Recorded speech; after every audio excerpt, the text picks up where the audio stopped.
So today we're going to take a look at EG versus OpTic on Ascent, as EG managed to pull off the big upset and beat the current champions, OpTic Gaming. It was quite the game. Yesterday's games were really good across the board, I think, in EMEA and NA. Yeah, and it was quite the close match between these two sides, pretty much all the way through. And yeah, we're going to find out how EG managed to win it. And we also have some interesting comps. Of course, OpTic are still running with their Yoru and Breach comp, which, you know, is quite weird. But then also, EG decided to go for the triple initiator no duelist comp as well. So, you know, there's quite some interesting things going on in this map. And so let's take a look at how it played out. And we'll start here with round number 7. And so EG are on the attacking side this time, and OpTic are on the defensive side. Now, what I will say overall is I wasn't super impressed with the way that EG went about attacking the map. We'll see that here in round 7, and you'll see kind of one of the main problems that they had, I think, with how they approached their attacking side. So we get the early Prowler there in B main, the Chamber TPs away, they get early mid control, they sent a dart in there. They did have some cool things, don't get me wrong, their attacking side wasn't horrific. They had some cool things like this here, you see this KO knife here. It is kind of like a normal-ish KO knife, but what I like is, you know, it does catch the whole of wine as well. You know, this knife is normally put in somewhere like here, whereas, you know, this one here I do kind of like because it does catch the whole of wine. And so anytime this KO knife doesn't suppress anyone, that tells you that wine is clear, which I kind of like overall. But when it did suppress someone, we have them using the Fnatic blind lineup from the KO as well. You know, just pinging it there from inside the smoke and just sending it in there instead. I think that that's a cool idea, and I'm glad to see other people, you know, taking that idea of you know, using that to try and clear out wine, because that KO knife did suppress 2 people. But what we're going to see in this round is basically, as you see, Calm has started to progress towards mid, and he's actually just walked all the way up there, destroyed the chamber trap, and now he's coming back. And EG are going to regroup and just come for a full A hit with these 4 players. But as I said, I wasn't super impressed with this from EG, because I don't think that this is how their comp really works. You might have seen my video about DRX playing no duelist on this map, and in that game, DRX, who are perhaps the most tactically astute team in Valorant, they literally never had more than 2 people either come to A main or B main, and they always had at least 3 go to mid. At least 3. Sometimes it was 4, sometimes it was even 5 going to both sides of mid. That is how DRX played this map, and the reason that it works for them in this kind of comp is you can't create any different angles of approach, right, with this comp.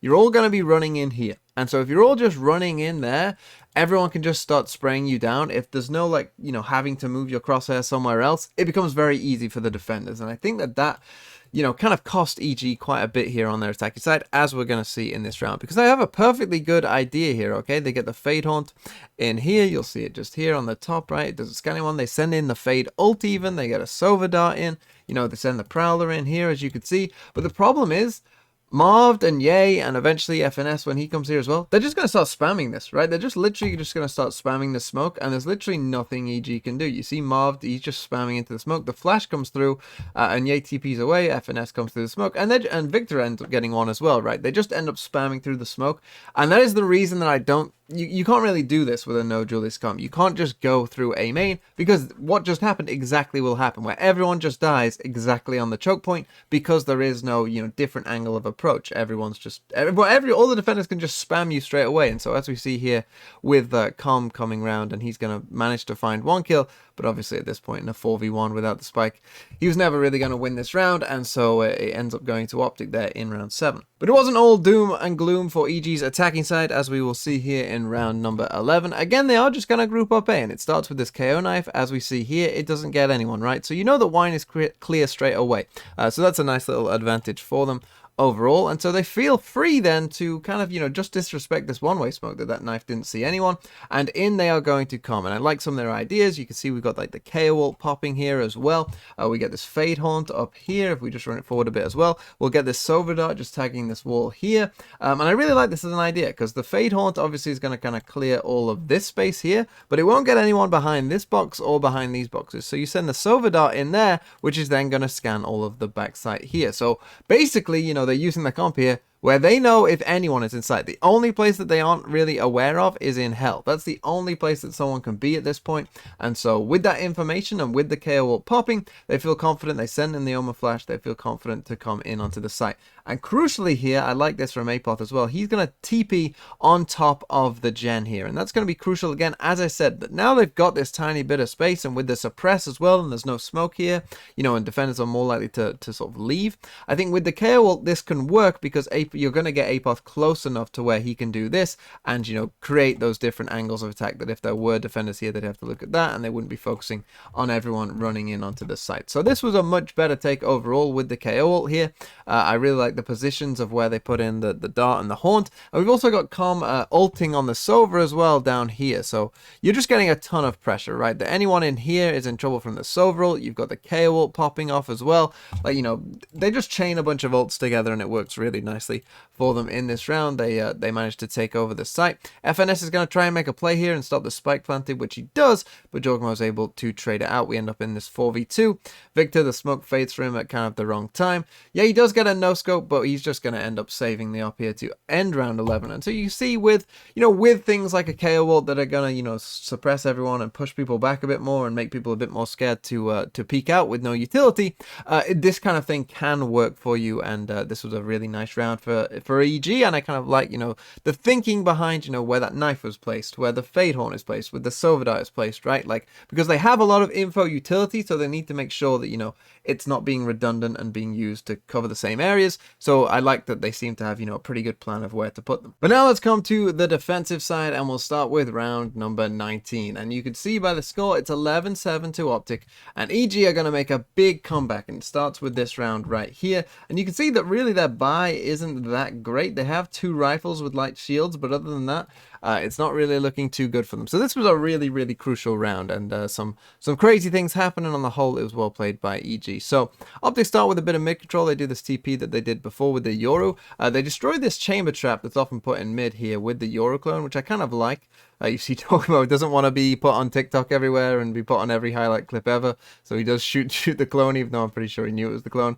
Com decides to ult, right? And you might think this is a bit of a weird ult, but they kind of need to win this round. They can't let OpTic get to 12. They've kind of forced in this round as much as they can. So they basically, you know, he's just trying to get a kill. And he does get 2 tags in the end, which I think, I'm not sure if it did come in big on this round, but it still helps, right? And we end up in this position here, where you can see Apoth is in a bit of trouble, but he's just put down this smoke. And this smoke placement that he's put down here, don't know if he knew that this was going to happen, but it ends up working perfectly for him, as you will see, because he's able to avoid the aftershock here. But then also, because of this smoke, he's able to sneak into this position, and OpTic have no idea. They did try and spam him a bit as well, but they think that no one's here now. Whilst that's gone on, we've got Jogmo here. He's one of the people with the rifles, and he's just managed to win an aim duel against Ye there in mid. So they do end up in a 5v4 here, and an Apoth here, even though he's in a very weird position, he's going to be able to swing out and find one. Now he does get traded, but we end up in a 4v3, and he's managed to get pretty good info as well, that, you know, there was multiple people here. So they have pretty good info that, you know, they're in A main, and they're in a 4v3 here. So it's very, very winnable from this point on. I'm pretty sure Com messes up this start here, because I think it just hit this box when he obviously wanted it to go here. But OpTic are going to try and get in onto this site, but they get delayed by this Fade Haunt. So they send in the Yoru Flash, they send in the Oma Flash, but they don't want to go in with this Fade Haunt here and just be revealed and get spammed. So they have to wait again, right? So they just try to make it in, and then Victor TP's in, but obviously Com hears it, and he just wins that aim duel, right? And then whilst everyone's now focusing on Com, as you can see, FNS and Marv here, they're both focusing on him. That's the time that Reform comes through the smoke. He's able to get one. Marv is able to get 2 kills, but he's down to 12 HP, and so now we're in a 2v1. Jogmo plays this really, really well, because it is a 2v1. The time is running low. He just doesn't want to die. He's just waiting for his chamber here, Boostio, to come and help him, right? So even though he taps the spike twice here, you know, Jogmo's not going to swing until Boostio is ready for him. And then Boostio just comes jumping with the right-click classic there to end the round. Really nice round from EG, and this round would set them up to go on and win this game. Now let's come to round 21, and this one was perhaps the round that showcased best EG's comp, right? Because they're working a lot of the time with very good information, as you can imagine, with the KO, Sova, and Fade. And that was pretty well shown in this round here, because what's going to happen is OpTic are going to come towards A, but we're going to get a KO knife that just lands in here, and that's going to suppress 2 people. So they instantly know that there are some people towards A, so they, you know, are having an inkling here that that might be the case. We get Apoth doing this quite funny with the Omen, with the Omen smoke kind of hands out, quite funny. But as you can see, OpTic start to come in onto the site. A slight oversight here. I'm not sure if this was, it probably was a mistake overall, because actually Victor's going to have the spike, and obviously Yoru with the spike TPing like way ahead of everyone. It's quite risky and hardly an ideal situation. But they do manage to get in onto the site with Victor here. You know, they sent in all their flashes and whatnot. They get the Fade Horn in here, but we get a really nice response from Apoth. Nice flash here that does catch Victor there, and we get the Fade ult as well. And so what's going to happen is we're actually going to get Fade Haunt on top of this box also, and that's going to reveal 2 people there. And so they get those 2 kills on those 2 players, it reveals. But then as we run this forward, we're actually then going to get a Sova dart as well come in here, and that's going to start pinging people as well. And you start to see, you know, just the cascade of utility that, yeah, they're going to get another kill off the Sova dart, right? They were working with such good information here. And essentially, you know, between the Fade Haunt and the Sova ult, that got them these 3 kills that they've got so far. We end up in this situation here. We get a trade there. And then eventually, as FNS is trying to close the door, Reform swings out and gets that last kill as well. And you start to see that in this round, you get the point of EG's comp. You know, that in those kind of situations, having a Fade Haunt, Sova dart, KO knife, like there's just so much info of where they're going to be. And it really won them this round. Now let's come to round number 23. So it's 11-11 now. Again, a very crucial round in this game. And OpTic are going to start with a little play towards mid. They got the Fade Haunt in there. They got this smoke and the fake TP. And that fake TP just puts a bit of pressure on Jogmo, and so he kind of has to leave because he doesn't know if it's real or not because of the smoke. And so yeah, he does just back away from that, and OpTic gets some nice mid control. They then send in the fake Yoru again. It gets shot, and the chamber trap goes off as well. So more good use of the Yoru there that we see from OpTic. We get the nice Prowler use in B main, and it starts off pretty well. The first problem that they're going to have though is Ye is going to just try and play contact, and it is Ye, and he does have his TP set up as well, so I don't think this is a mistake. He's just going to lose this fight to Apoth there, who manages to get him there on the Omen. And so we end up in a 4v5, right? And that's just an unfortunate start. You know, Ye trying to make a play. Didn't quite go well for him this time, and well, instead what we're going to get is we've just had a Sova dart here from EG in B main. It didn't see anyone, but actually OpTic are going to come back to B main, and they have ults available to them, right? They actually have 3 of the 4 ults left on the team available, and so you can see Crashy's there with his Fade ult, but actually Victor's going to go in first. But we're going to see one of the rare OpTic mistakes here, because as he's going in on this Yoru ult, as you can see there, obviously they can see Boostio, and now you see that the dimensional drift here still has about almost half its time left, so there's still plenty of time to him go running around. And when he used it before, you know, he had gone running around like the entire site, you know, figuring out where everyone was and whatnot, and then just TPing back to safety. You can see he's got his TP there back in B main if he wants to just TP out, but he kind of has a bit of indecision, and so he's going to flash Boostio, but then we're also going to get this Omen flash coming in from Marved as well, and that's going to catch Victor, and he gets a bit indecisive. You can see he's almost going to start to come back, but then he decides no, he wants to turn back and actually try and get that kill as the Fade ult is coming in, right, and this player can't hear it. Which isn't a bad idea, but unfortunately he's got flashed by his own Omen, and so now Com, who hasn't been caught by this, right, because they didn't clear this part of the map in Boathouse, he's able to now just see a flashed Victor who can't see him back, and so gets a pretty easy kill on him there. So yeah, I can understand the thinking, I understand what they're going for, but unfortunately, like, just the timing of it, and unfortunately that Omen flash really didn't help Victor in that moment, and so we end up in this situation. Now FNS, you might have just seen there, goes back towards mid, and he's going to be able to sneak through. The thing is, though, they still have very good info of exactly where these people are. They know that they've come in on site, they've heard the footsteps, but this Fade Haunt tells them that they haven't crossed this wall yet. Okay, and this is kind of the thing with their comp as well, right? Like, they just know exactly where they are. They get a ping there. They're actually going to Omen flash them as well. Those players from OpTic do manage to drop in onto the site. Crashes gets into a really good position overall here and does manage to find this one kill here, but then he's going to get traded out by Boostio, and then FNS did get a kill in mid as he snuck up there, but now the game is kind of up, and Boostio swings back around and gets that kill as well. Really nice round from EG on the whole again. We see, you know, small mistake by OpTic, unfortunately. Did cost them a bit here as well in this one.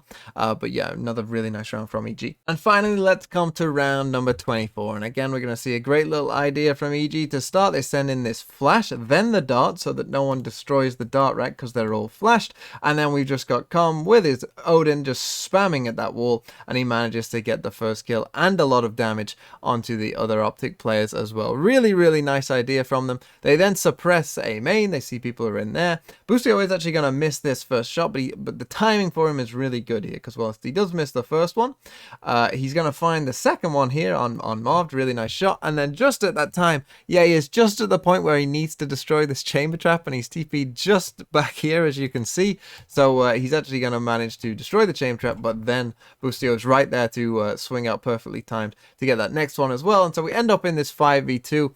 FNS, you know, it's last round. He tries to just send in his ult. We get a nice KO nade to slow them down even more. And yeah, they're going to end up mopping this one up as well as they get that kill on FNS. And then they even have the Fade Haunt that's going to reveal the Yoru as well. And they managed to finish this game off. And EG managed to beat OpTic in what I would say is a pretty big upset. You know, I know that EG have been playing well these past couple of weeks. And you know, their improvement is there for everyone to see. But to beat OpTic, this was really quite the achievement. And, you know, there is a big kind of question mark of who's going to go to Copenhagen from NA. You know, I think most people think OpTic are going to go, but other than that, you know, there is a big question mark. But I think EG, you know, put a big stamp down as like, hey, it really could be them. So very exciting if you are an EG fan, and yeah, very well played to them beating OpTic.